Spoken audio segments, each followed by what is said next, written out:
Hey, what's up? It's Pat Flynn here, and in this video, I want to share with you how to master YouTube, all the ins and outs, whether you're just getting started or you've been on the platform for a while and you're just not getting great results. This is a deep dive into YouTube, all about YouTube, and especially if it's your primary content platform. Perhaps it's not your primary content platform, which is okay too. I still want to give you best practices. We're going to go over some of the rules, talk about the algorithm, and I've been on here since 2009, and it's been going pretty okay. In fact, when I started in 2009, it was more of a repository or essentially a dump for content that I just didn't know how to share on my blog, which is where I started in 2008. And so videos didn't come out very consistently. I made a ton of mistakes, but consider this like a download of all my mistakes and wins and failures and lessons learned over time so that you can fast forward your way to success. Now, what does success look like to you? Well, that's really important for you to know. Now, I would consider probably one of the most popular things that people shoot for here on YouTube is a number of subscribers, right? Maybe millions of subscribers. And we see success stories from people all the time, from people who are succeeding on YouTube, who are making money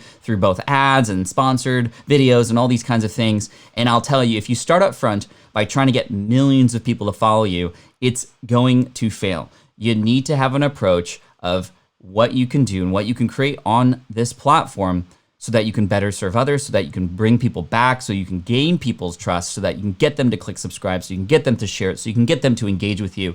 YouTube is an amazing platform for things like building an audience and getting found and experimentation. We'll get into that in just a sec. But let me talk about why YouTube, just to begin with. There's so many things about YouTube that is so great. And in fact, over time, I've definitely reaped those rewards only after I became serious about the platform. And this was only about 2 years ago. In fact, let me share my computer with you. You can see some stats here, kind of around the 2017 through 2018 mark is really when I wanted to start processing YouTube and its strategies and how to make it work. And you'll see here, just around this area over here in the center, around August 15th, 2008, that's when things really started to climb. And I did a number of things there that I'll be talking about today that I didn't do before for years. But now we're seeing a lot of great movement. And as you can see, there's earnings revenue up there, $73,000. This is just across the lifetime of the channel, 90% of that coming within the last 2 years. So lots of lessons learned too. I'll share with you some of my most popular videos and all those kinds of things as well. So it's a fun way to connect with people, but there's a lot of pros and cons, things that are good about YouTube, things that are not so great about YouTube. And I wanted to talk about a few of these things really quick with you. So I'm gonna go pro and then con. Pro, con, pro, con, pro, con, pro, con.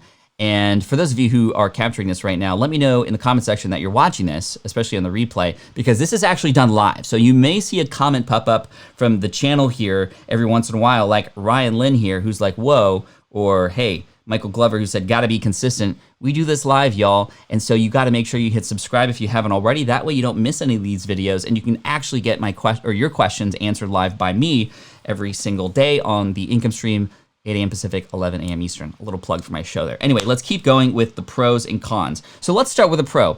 YouTube being around for a while and being owned by Google. They weren't originally owned by Google. In fact, they were bought by Google, I think, in the 2005 era. And it just has exploded since then. And Google, being a powerhouse, has put a lot of time and effort and money into making it a great platform for creators. A lot of creators are actually making a living from their work on YouTube. And we'll talk about monetization a little bit later too, but it's really, really cool, the possibilities of what can happen on YouTube and the amount of people that you can reach.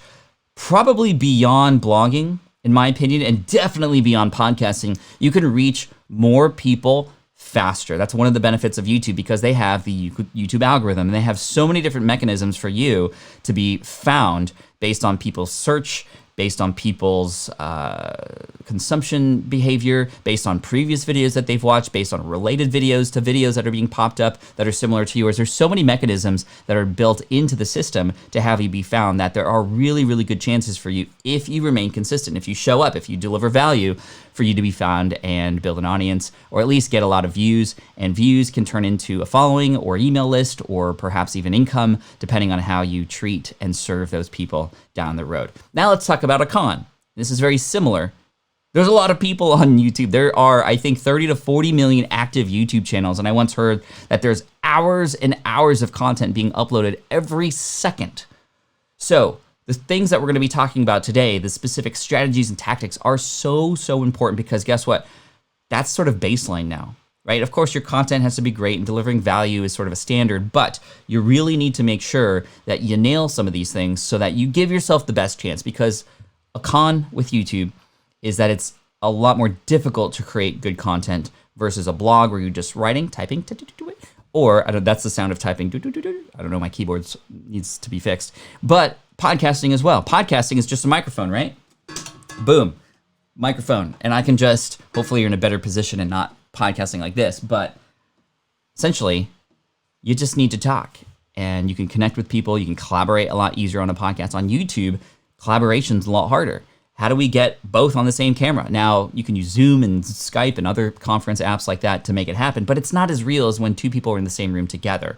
And this is why a lot of big YouTubers, you'll find them collabing with other people. Collaborations are a big key to growth on any platform. But it takes a lot of effort. There's a lot more equipment. There's a little bit more investment. However, I will say that we are living in a time where it's easier now more than ever to create a video that sounds good, that looks good. And I know a lot of people who actually use their phone to create their YouTube videos and do it very well. In fact, a very popular YouTuber named Mr. Beast has created a YouTube channel that now has 35 million subscribers. Several of his first couple hundred videos had, were just for a few hundred subscribers, and they were filmed on his phone, or they were just screen recording of himself playing Minecraft or Fortnite or whatever. So it doesn't have to start off. You have to be a disaster before you become the master. And that's the cool thing about YouTube. They give you a lot of things to help you along the way. There's YouTube consulting, there's YouTube training, there's a lot of people who teach YouTube. I'm not an expert in it, although I feel like I am definitely qualified to talk about this topic, but I'll share with you some experts down the road here in this video so that if you want to go deeper, you can learn from these amazing people who I've learned from as well. But the analytics is so good on YouTube. YouTube will give you exactly what's going on in your channel. And it's gonna be a slow start. I gotta say, that's a con. You see all these people succeeding, you create videos, you spend a lot of time on it, you feel like it's good content, and then crickets. It takes time for you to get there. But once you start getting even just a few or a trickle of visitors and viewers to your videos, you can use that information to take things up and exponentially grow from there. And to give you some perspective on how it could potentially take some time, another giant YouTuber named MKBHD. Any MKBHD fans? I'm definitely a fan of his for sure. He's a tech reviewer, and he's become the most popular tech reviewer on YouTube over the last couple of years, soaring to over 11 million subscribers now. And I interviewed him on the channel and on my podcast once before, and it was really interesting to find out that his first 100 videos were for his first 100 subscribers. And I remember going back into their channels, like, if you want to get inspired, y'all, find these big YouTubers, go to their video history and look at their early videos. You're gonna be like, wow, they really started out like that? Like MKBHD videos were so grainy on like a little webcam, like up angle, which you don't want because you're looking up the nostril, and there's just really bad things happening. But guess what? You refine, you learn, you experiment, you get better along the way. And then finally, let me finish with a pro of YouTube. And especially for those of you who are great storytellers, it's such a perfect platform for storytelling. And if you can combine the visual storytelling with the words and the feeling and the emotions, it's a perfect platform for you if you can figure out how to do that. And again, it'll take time, but it's a perfect platform for you to really bring some emotion into what it is that you're teaching, or really hone in on teaching people exactly how to do something and then have you be rewarded for that. Cool? Awesome. Now, there's a lot of types of different YouTube channels. There's a lot of YouTube channels that are very personality based, right? They're based on the person behind there. And in fact, vlogging has taken off over the past couple of years. A vlog is essentially a YouTube video that essentially just is sort of like a journal entry, but in video format. A lot of times it's a quick plug just for my product. This is called a Switch Pod. We built this, my videographer and I, Caleb, we built this specifically because vlogging has taken off very much recently, and people were using a bendy tripod to hold their cameras out and then have to bend it to open it up, and we built this tool to go from vlogging mode, imagine your camera up here and you're filming, boom, to tripod mode in just a snap. That's switchpod.co.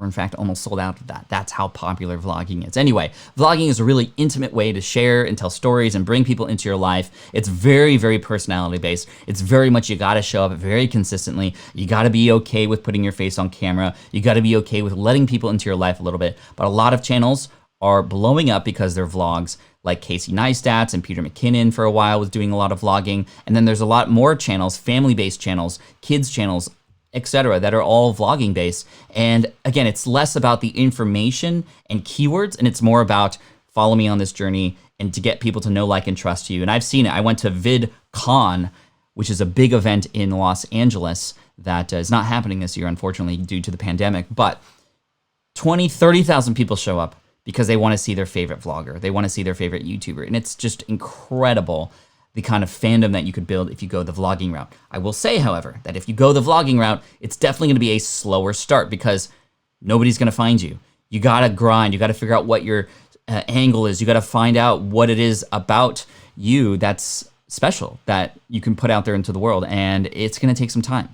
This is as opposed to those channels that are built specifically for search or for specific things that you know people are looking for, right? So let's say, for example, a review channel about a specific kind of product. So tech review channels or products about, I follow a channel about VR, which is really interesting because that's a niche, right? Within the technology space, there's another niche, right? VR, virtual reality, that talks all about, it's called The Oasis, and it's about, which is really cool because there's a movie called Ready Player One, which is, anyway, I'm a big nerd like that. I love video games. Anyway, I love that channel, and he talks about a lot of the latest news that comes out related to developments in VR and AR, augmented reality. A lot of search terms based on how to play certain games or how to use certain tools. I have an Oculus, which is really amazing, and it's an Oculus Quest, which is like the first wireless one with the cameras built in. It's really awesome, right? And so I feel like I'm a part of this. This person is sort of like my guru in that space because he's helping me and he's teaching me along the way, which is really cool. And there's a lot of hybrid channels. And again, there's a lot of channels that continue to experiment. There's a lot of channels that do teach and then bring people into their life. There's a woman, her name's Shelby Church. She is in her 20s and lives in LA, and she reveals a lot of the things that she does living in LA to save money, to make money, and just really interesting things that bring you into her life, have you really enjoy her personality, but also learn at the same time. And I think that's really neat. There's so many different kinds of YouTube channels, and it's gonna take you to figure out what your style is some time. And you won't know what it is up front. There's also a lot of YouTube channels that literally don't talk, right? There's YouTube channels that just show their ant colonies. There's YouTube channels that show how they raise fish. There's a YouTube channel called Primitive Technology, which is this guy who builds things in his backyard in Australia. It's a lot of land, by the way. And he literally builds huts and creates clay pots and all this stuff. And it's amazing. And he has 10 million plus subscribers and has been able to turn that into a business. There's so many different channels out there that you have to kind of explore. And that's what I would recommend for you. If you want to figure out what your style is and you need some help, and again, you're not going to nail this up front. It's going to take some time because you have to figure out what you like to enjoy too. And this is why experimentation and showing up and trying new things is really important. But once you find that out and once you find different examples, you can pull in, don't copy, but take inspiration from other YouTubers and start to develop your own style too. I know a lot of YouTubers who do not want to put their face on camera, in which case they go all in on tutorials and showing up on-screen recordings, right? There's other people who spend a lot more time doing animations, right? Like MatPat from Game Theorist, who shows up just in a little sort of animation style, teaching theories about things like Rick and Morty and Back to the Future, and that's why I love him too. So there's so many things that you need to think about, but it's gonna take time. That's the biggest lesson there. Let's move on. If I were to get started today, I would definitely focus on a niche, right? As I often say, the riches are in the niches. So I would pick something where I could more easily become the expert in a person's eyes, where I can hone in and be essentially a focus area within a space for people so that they go, wow, that person is for me. Or, hey, I was looking up information about that. You're the expert on that. I gotta follow you.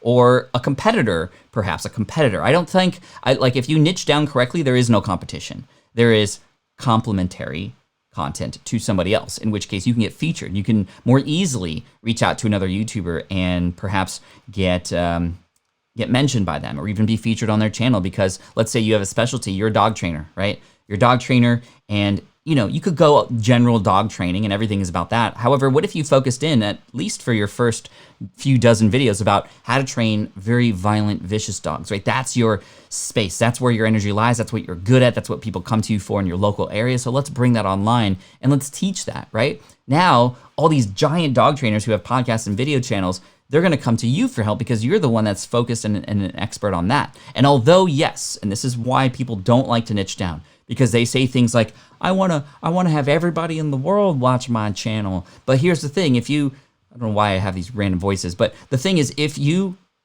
try to build a channel for everybody, you're going to build a channel for nobody. If you try to build a channel for everybody, you're going to build a channel for nobody. So you have to really dedicate some time to understand who it is that you want to serve, what they might need help with, where you can inject your superpower. And if I were to get started today, I would pick a specific niche. Like based on the things I know about, I would either go all in and just try to become the powerhouse expert on podcasting, which guess what? I have. If you look up how to start a podcast on YouTube, it's always flip-flopping 1 or 2, but I have a 1 million view video on how to start a podcast, right?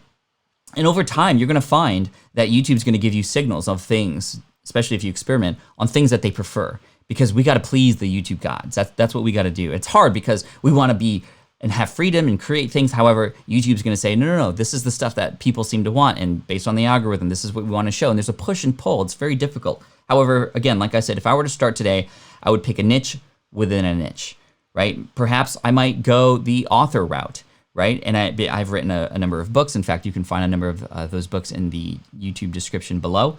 During the pandemic, I'm giving a few of them away for free, Let Go and Will It Fly, which helps you start a business. If you go to smartpassiveincome.com/toolkit, you'll be able to check that out if that is indeed still available. But again, if I were to get started today, I would pick a niche within a niche. So perhaps I would go into the leadership space, but I would go into books. And in specifically about books, I would go into how to master, for example, Amazon and Kindle, and write a book in a very short period of time, how to productively, quickly get a book up and running, and how to actually like all the bits and ins and outs of that. And that might be like, wow, you're pigeonholing yourself, Pat. You're going so small, like not just like leaders, but leaders who write books, but then within books, people who go on Amazon, which is a lot of them, but within that, people who want to do it fast and efficiently, and within that, like, etc. But you could create hundreds of videos just about that alone, right? Versus a more general channel, which, yes, a person might find you, and here's why this doesn't work so well at the start. A lot of people have spent time on YouTube and have earned the right to create whatever videos they want, which is cool, but I'm not there yet. I can't create videos about anything. I have to create things about things that I know you want help with. But when you create a video that's very specific like that, it's gonna be a lot easier for people to go, well, that's what I'm working on right now, or that's who I wanna follow. I'm gonna follow, knowing that every video is worth their time. And this is where you get exponential growth early on by starting small, 1 inch wide, 1 mile deep, right? When you start small, people are more likely to continue to come back. If you go general, let's say I had a general fitness YouTube channel. All right, in one video, I'm gonna talk all about strength training. Great. People find me through strength training on YouTube via the browsing, via search, and they might subscribe. Cool. Then the next video is all about nutrition. Okay, that has a little bit to do with strength training, right? But then I get into another video that's more about yoga and stretching. Okay, now the strength training people who had subscribed or who happen to find me go into my video library and they go, well, he talks about a lot of the stuff that I'm not really interested in, or I might unsubscribe now. And then another video about running an ultra marathon. Well, there go all the beginner runners in my audience, right? So by niching down, you can focus a little bit more and have people who will continue to come back because they know every single video is worth their time. Much easier in a vlog to get people to subscribe if they like you and to continue to come back because they develop a relationship with you. But if you're creating a lot of search related material, it's very difficult to do that unless you've honed in on who it is that you're teaching and why. Probably the most important thing when it comes to YouTube and creation is this: titles and thumbnails. This is the most important thing to gaining an audience, to succeeding on YouTube, the titles and thumbnails. Yes, you have to create good videos, of course, but you can have the best video in the world. If you don't have a good title that captures people's attention and a good thumbnail that gets people curious, you're not going to win. And in fact, I know a lot of YouTubers, including myself, who spend a lot more time actually creating the thumbnail than the actual video itself.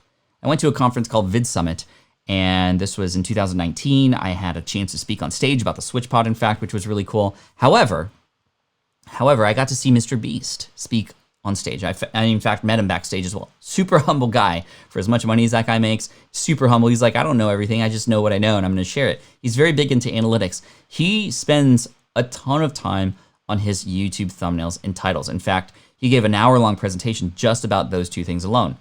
And there were even other workshops that were an hour and a half long just about the title and thumbnail too. The reason this is important is because this is the moment of decision for a person before they get into the content. They see the thumbnail and they read the title before anything. And you have to be a little bit, I'm going to take a stance here. You have to be a little bit clickbaity, a little bit. Now, true, honest clickbait is, hey, here's what I'm promising, and then you don't deliver on that because you just wanted people to click through. But you gotta give people a reason to click through. Let me say that again. You have to give people a reason to click through. And what they see in the thumbnail and how that plays with the title plays a really important role, right? And we have done here on the live stream before a number of tutorials and a number of things about the YouTube thumbnail and how to create them. We've gone into Canva. There's in fact a lot of things on canva.com that you can do to essentially use as a template for YouTube thumbnails, which is really cool. That's a great place to start, right? Don't just take a screenshot of a specific moment in the video. In fact, a lot of YouTube thumbnails that look like they're a part of the video were actually staged because it makes it more curious driven. It makes it more part of a story that you want to know how it unfolds within the thumbnail itself. And the title is dependent on if it's browse based in terms of what you're creating or search based. Now, what do I mean by that? Search based is very simple, right? What keywords are people typing into YouTube? And then how is your video going to explain and show and get people to be curious and click through? So that's number one. Browse based is more the recommended videos or the videos that show up when people go to the home section on YouTube, right? So if I were to go into my YouTube area here, this is browse, right? Just the homepage on YouTube. These are videos based on my search history and based on other things like a lot of NASA, SpaceX related stuff, Tesla, those kinds of things. And I'm also, yes, subscribed to my own channel, the Income Stream Clips channel. Thanks, Dan Norton, for helping me do that. There's also the trending area, which I wouldn't even need to worry about, although it's a great place to see, okay, well, what's working right now? And you can see just what works and what doesn't. And again, a lot of these things that I'm talking about, a lot of videos that pop don't follow the rules, but this is what I would recommend. So titles and thumbnails go a very long way. And in fact, you can do yourself a huge favor. Go to your home, and when you watch videos, what is it that captured your attention? What was the thumbnail, in fact? And what kept you watching all the way through? Just a little bit of consciousness as you go through and consume content can go a long way in helping influence how you create your own content and titles and thumbnails too. But browse-based is more, and actually let me go to my YouTube creator channel. I'll give you some examples. So a browse-based video would be something like this. 15 new pandemic-created business ideas in 15 minutes. And this was a video that wasn't based on search, right? Like people aren't searching for pandemic-created business ideas. People are searching for business ideas, right? So I do get a little bit of search here, but a majority of the views here are coming from people's browse features. If I were to go to reach, for example, in fact, if I go down here, browse features, as you can see here, that accounts for 43% of the views. Search, however, is only about 20%, which is really interesting, right? So just keep that in mind. This is browse-based, meaning I want to engage the user based on the title and the thumbnail. And if by happenstance you happen to include text on your thumbnail, don't have it match. You want to have those things play together, right? So that's 15 new pandemic-created business ideas in 15 minutes. That's a catching title that would make people go, oh, okay, I want to click that to learn about these things, and it seems like it's going to be really fast, 15 minutes, cool. That is opposed to another video that I want to share with you, like this one. This one is based on search, and the target search term was live streaming software for Mac. And I purposefully chose that versus the term Ecamm, because Ecamm Live is in fact the tool that I'm using, in fact, right now. Now I chose that because there's just more people looking for it. There's just absolutely more people looking for live streaming software for Mac versus Ecamm Live. And then the way I titled this is very much based on, well, okay, well, what is it, right? This is the best live streaming software for Mac. Now, if I was targeting Ecamm Live, then yes, it would show Ecamm Live in the title. Now, I do include Ecamm Live in the tags down here below, as you can see, and I do indeed rank for Ecamm Live. However, I've also found out that Ecamm, like if I just look up Ecamm Live here on YouTube, Ecamm Live, that was not a slip, I promise. Or that was a slip. Freud must be, anyway. There are Ecamm Live videos that are from the Ecamm network, so it's gonna be very difficult for me to outrank them as well. So I wanted to create something that was more sort of best live streaming software for Mac. And there we go, I show up number 2 there. Justin, another good friend of mine, definitely somebody I recommend if you wanna check out YouTube information. His video probably just is older, yeah, 8 months, mine's only 1 month old, but I already have 56,000 views. Now look at the thumbnail. The thumbnail makes you wanna click, right? Because it's about the software. I circled things in red because I wanted people to go, well, what is that? And I wanted to have it stand out from, Justin seems to just own this particular keyword. Look at that, Justin. But I was able to outrank him because number 1, and we'll talk about analytics in just a second, but I've made sure to capture people's attention here because click-through rate is a big part of the YouTube algorithm. People seeing these impressions, and when you create any video, YouTube's gonna experiment. They're gonna go, hey, let's show this to people who we think based on the title and the keywords and the description that we think people will watch. And then depending on how many people actually click through, the click-through rate. If it's a high click-through rate, they're gonna show it to more people. If it's not a high click-through rate, they're gonna throttle the reach, even to your own subscribers, which is pretty crazy. But anyway, Justin's doing great there. But this is search-based. Now, what tools did I use to find that out? vidiq.com is one that I recommend. And then also tubebuddy.com, another tool. I use them both. They both have their pros and cons, but I like vidIQ for keyword research. TubeBuddy is mastering a lot of other things for sure. But if I go into vidIQ and then I go to SEO, best or live streaming software, it's gonna tell me a lot of information. This is very much like Google keyword research tools, but within the YouTube platform. Right, so you get a bunch of numbers here, which work really well and can play to your strengths here too. So there's different kinds of ways to approach it, but again, by far, titles and thumbnails. Spend time imagining your thumbnail coming across in a situation like this. How might it capture people's attention? So whenever you're creating a new video, for example, well, in fact, the video that I'm coming out with today, which I'm actually going to live publish it for you today, is this one here. The title is, for the 40 million people who recently lost their job. And then the thumbnails you can see is to those who lost their job, and it's a person carrying their box out of the office. I really wanted to focus, and actually I have been laid off myself in 2008. I wanted to essentially create a video letter to everybody to help encourage them through this time. I'll be publishing this for you and sharing with you different things that I'm doing here to stack things in my favor as much as possible. But title, thumbnail, y'all, that's what you gotta do. You gotta focus on that. Imagine a person seeing your thumbnail in a sea of thumbnails. And imagine your title in a sea of titles. They read it, they come across it. It's much like a much like a subject line in an email. What's gonna get people to click through? So really important. Let's talk about the YouTube algorithm. By the way, for those of us who are watching live, let me know in the chat how you're feeling, if you're getting value from this. If you're watching this on replay, let me know as well in the chat below. What's been your number 1 takeaway so far? And if you wanted to hook me up with a thumbs up, that'd be really great for the YouTube algorithm. See what it did there? The YouTube algorithm? That would help out a lot because YouTube does take that into account amongst many other things in terms of how a video will, how far it'll go and how far and wide it'll reach and how many new people it will share it with. So make sure to hook me up with a thumbs up. That would be really great. I appreciate it. And if you're watching the replay, I'm talking to you too. So let's talk about the YouTube algorithm. There's a lot of components to the YouTube algorithm. Thankfully, like Google, they are pretty open with a lot of these things. Unlike in the podcasting space, the YouTube algorithm is definitely something that can work with us. It is both our best friend and our worst enemy. And anybody who's on YouTube knows this to be the case because sometimes we'll create a video with all these things that we're talking about in mind. And YouTube is like, meh.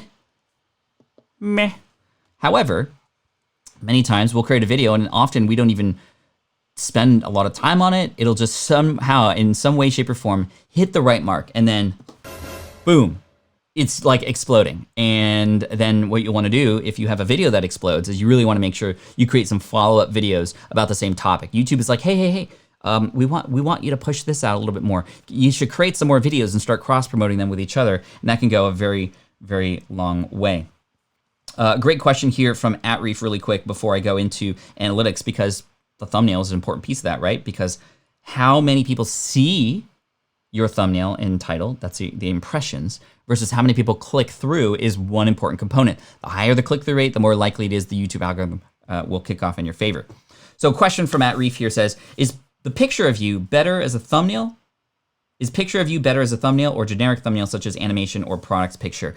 Again, I think it depends on what people are searching for. If they're indeed searching for a product, and @Reef, I know your channel, we've reviewed it here on the live stream before, you do a lot of tech reviews, right? So I would definitely, if you're doing a review of a certain thing, like I would look to people like MKBHD to get inspired by them. Don't copy them, but you'll see that in every video about the thing, it's about the thing. And so when people search for the thing, or they see the thing in their browse as it pops up in recommendation, you wanna show the people the thing, right? So in the video, thumbnail, include an image or a picture of the thing. That's gonna go a very, very long way. Now, you can also include a picture of you. And where that works in people's favor is, number one, if you see a bunch of thumbnails and titles that don't have people's faces within a certain search topic, well, then that would be a good sign for you to pop one in there because it'll stand out. And if the picture is good and it's like bringing people in, especially when people look at your eyes and you're looking right at them, that can go a very long way in going, wow, this person is somebody who knows what they're talking about, or at least seems to know and has created a video about this. So your picture can go a very long way too.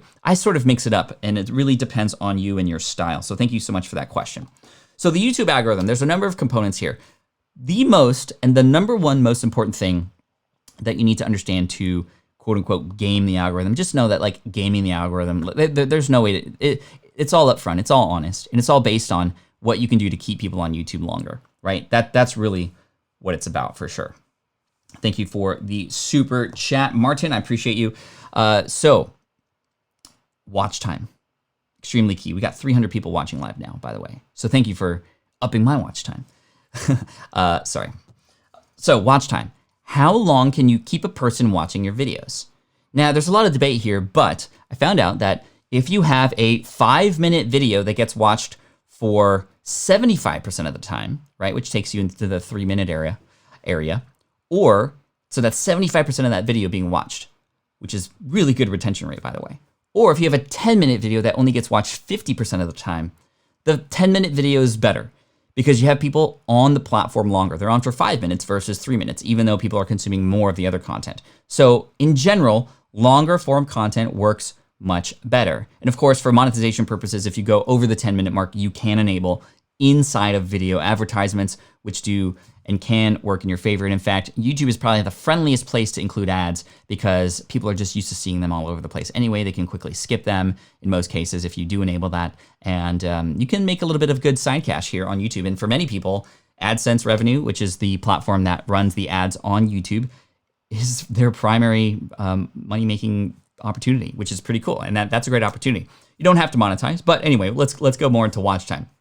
Whatever you can do to keep people watching longer, that's what you need to do. Which is why in your videos, I recommend making sure in your first 10 seconds, you create a really good hook. What is this video about? Why is it important for a person to watch all the way through? What are they gonna get out of this? You need to hook your viewers in. And when we've done video reviews here on the channel before, people are struggling with that. You take too long, or you have a splash intro with some beautiful images and graphics, but you haven't even gotten to the thing.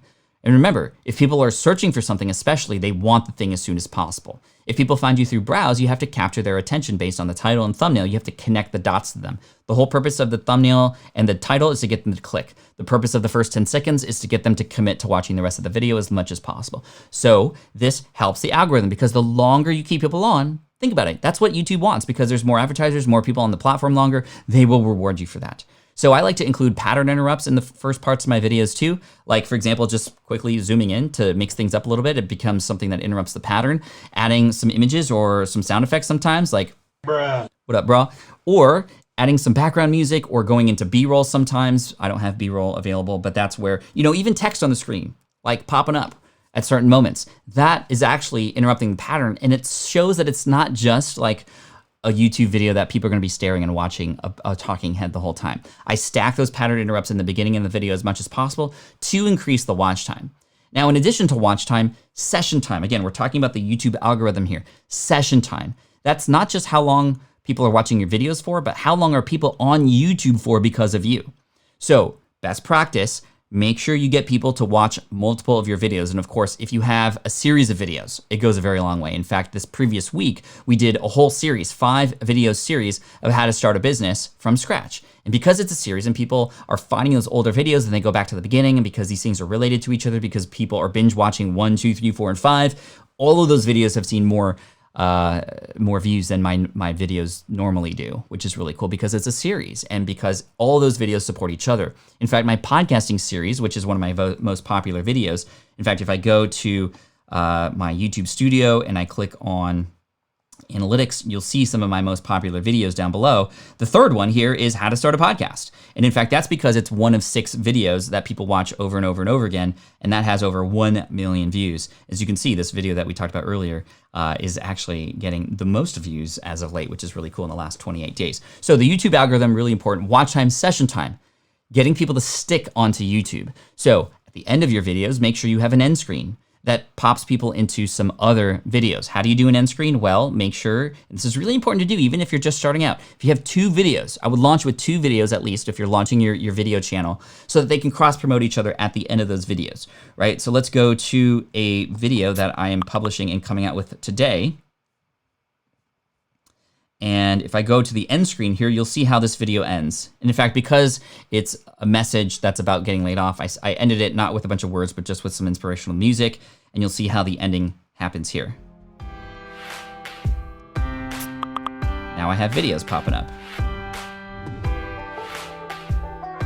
See, 15 new pandemic business ideas, and then the best one for the viewer. And this is at the end of the video because I want people to continue to watch these videos too. And beyond that, you can also include cards. Cards are like on the upper right-hand corner. I don't have one here. But you'll see them in videos. There's a little eye and sometimes it pops up. This is a great place to get people to watch other videos of yours too. So those things work really well. In addition, what works really well on YouTube in terms of, we're talking about, again, the YouTube algorithm is engagement, right? So this all plays to watch time and session time as well. So when a person is commenting or leaving a video comment or thumbs up. So again, if you have a chance to, if you haven't done that, make sure you hit thumbs up. That'd be really helpful. Giving you a moment to do that. Thank you so much. That goes a very long way because not only does it provide social proof, right? When people come onto the video, they go, wow, there's a lot of people who enjoyed this video. I think I should stick around, which again, watch time increases. Then it also gets people to want to be a part of the community and be somebody who might come back. A lot of comments, a lot of channels aren't actually responding and engaging with their audience. So that's a very big thing that I'd recommend you do, especially if you're just starting out. Don't leave any handshake unshook. Don't leave any hand un. We're not supposed to shake hands during this time, right? Don't leave any comment not replied to. And you can use hearts. You can heart a comment to sort of like it from the. When you heart a comment, people see that you do that. It actually notifies them the next time they come on YouTube, and that's really cool because then they'll continue to come back. And that can help too. But definitely watch time is really important. Session time, engagement. In addition, I think that click-through rate is important. We've talked about that a little bit when it comes to the title and thumbnail. Again, we're talking about the YouTube algorithm, but click-through rate is something that they look at in terms of they show your video to a number of people. And actually, you'll see a funnel. In fact, I'm going to click out of here so I can show you an example of this.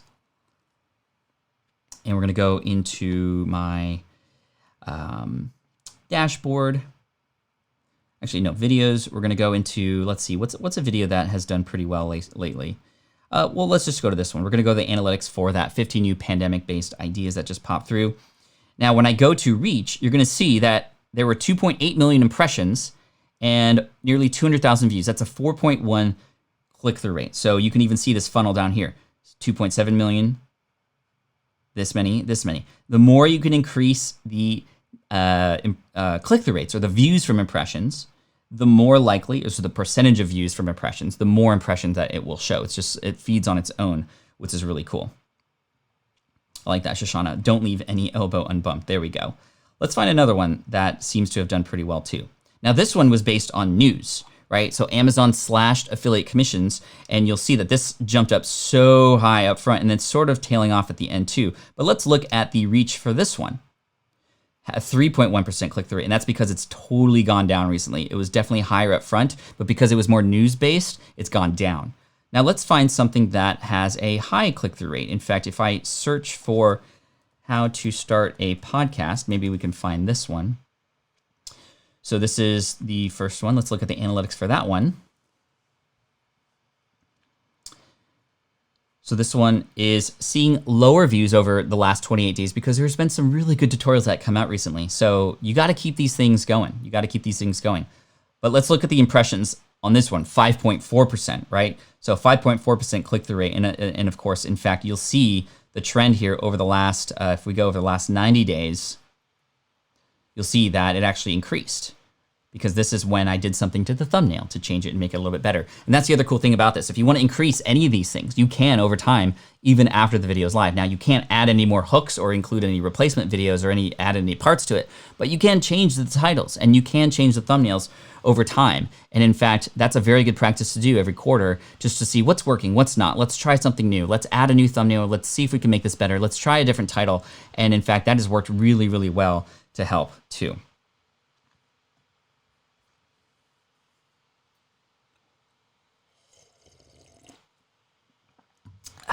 Okay, let's keep going here.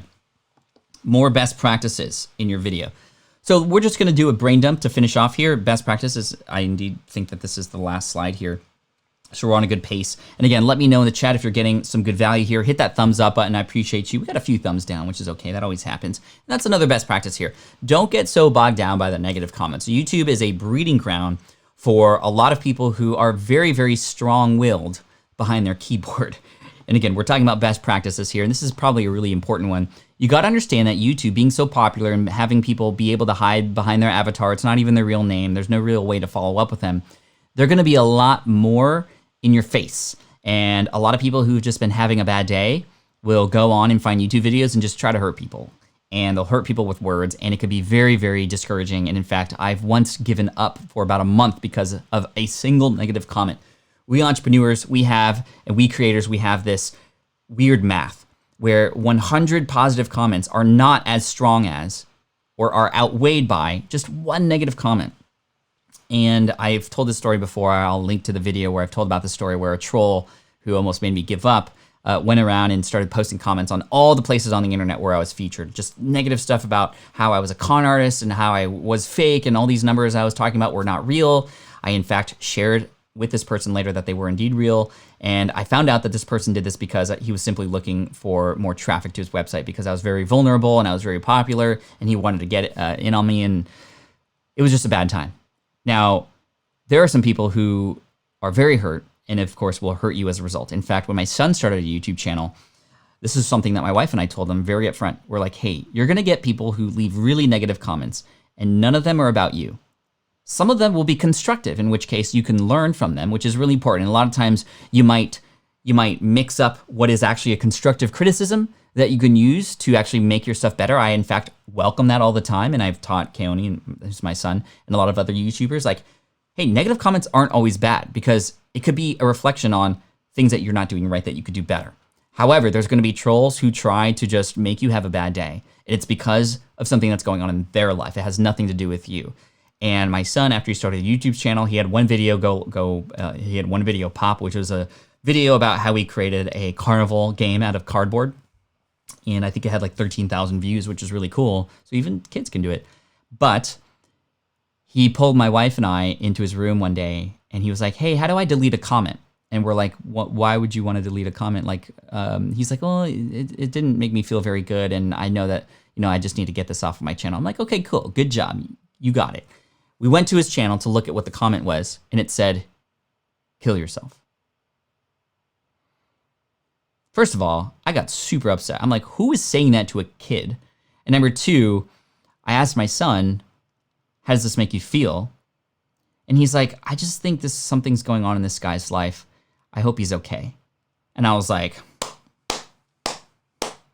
man, you did it. Because that's how you're supposed to react. You got to realize that hurt people will hurt people, right? So you try to empathize with them. And of course, we taught him how to delete it. And I'm so glad that he wasn't fazed by that, because a lot of people would.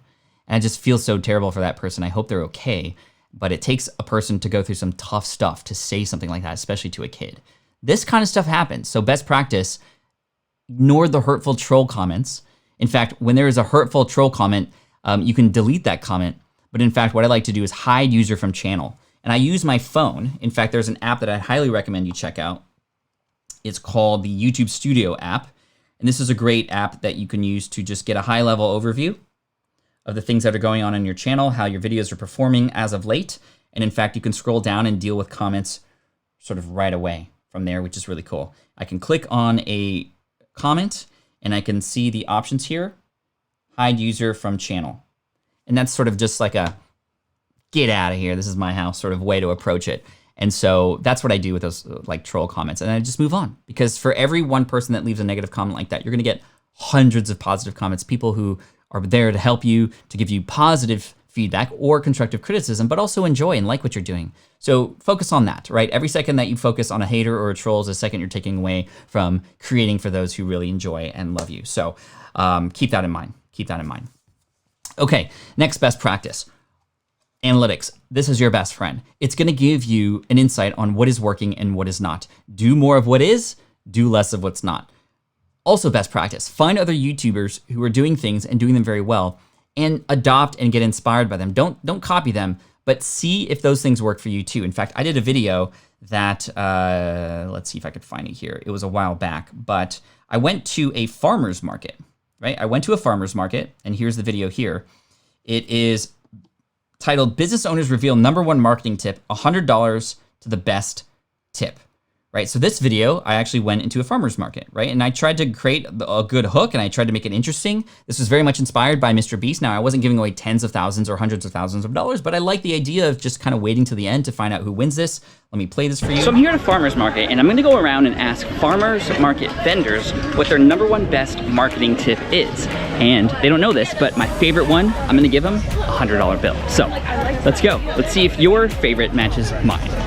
Right, so I tried really hard to keep people hooked, right? Let's stick around. Let's see if your favorite matches mine. Let's check out the analytics for this video. Literally one of the worst videos I've ever created. So hopefully this inspired, look at like literally flatlining, 1 view per day now. Negative 22 subscribers, right? Like, wow. Now this is really key. It's like, okay, this is where people start to drop off. I need to focus on what's happening there. Here at the end too, you could see that there are just things that I can learn from this video already. But hopefully this encourages you because, hey, not everybody gets every video right. And I think this was a big lesson that I'm just not gonna do videos like that anymore. And people who subscribe to my channel or find me, just that's not what they're coming to my channel for. They're coming to my channel for business inspiration, for tips, taking very complicated things, making them easy to consume, hopefully like what we're doing today. And I just wanted to show you that I don't always get it right and you're not always gonna get it right either. But you can try things, right? I tried different thumbnails, I tried different titles. It just wasn't picking up. And I'm thankful that I learned that because I'm going to stay away from that. It's out of my brain now, I don't have to wonder. And experimentation is okay. But you also have to really understand, well, what do you want, right? Because there might be some videos that pick up that aren't necessarily what you necessarily wanna do, right? So if I were to go to my dashboard and see some of the most popular videos, actually no, analytics, excuse me. Let me go to analytics. I'm gonna scroll down. This video here, how to create an awesome slide deck. This is my most popular video with the most views in the history of my channel. And it was just sort of a one-off video teaching people how to create a slide deck, but it has since, let's see if I can go to lifetime. Since uploaded, it's had 1.4 million views. And look at this. A lot of views up front for my subscribers, nothing for months. And then, out of nowhere, this is what I love about YouTube, boom, just that's my sound for really cool analytics. And it just exploded, right? Which is really cool. It's made $7,000 over time. It's helped me earn 10,000 new subscribers, which is really great. Now, I went to a lot of YouTuber friends who were like, okay, let me see what's going on in your channel. And they were like, Pat, YouTube seems to want you to do more of these presentation type videos. You're getting found for PowerPoint presentation, how to create a slide deck, things like that. And I'm like, okay, but that's not what I want to be known for. You have to really decide what you want to be known for. And in fact, I did not want to become a channel all about that. So I had a decision to make, and you're gonna have decision points too, because you might create a one-off video and it might explode, and then your viewers, your subscribers who come to you for that video are gonna perhaps want more. And I guarantee you that a lot of the subscribers who are here do find me and get inspired, which is really great, and will subscribe and come back. But there's been a lot of people who find me and then don't come back. I mean, after 1.4 million views, only 10,000 new subscribers. That's not very much. That's not very much, in fact. It's still a good amount, and I'm not complaining at all, and I'm thankful for the revenue that comes from this video as well. But I don't want to be known for that. Now, I could go all in and just become the presentation guy, but that's not going to light me up. That's not what's going to get me up every single day, and that's a big thing for you to realize when it comes to best practices for creating anything, is you have to, even though you don't want to, still find a way to get it done.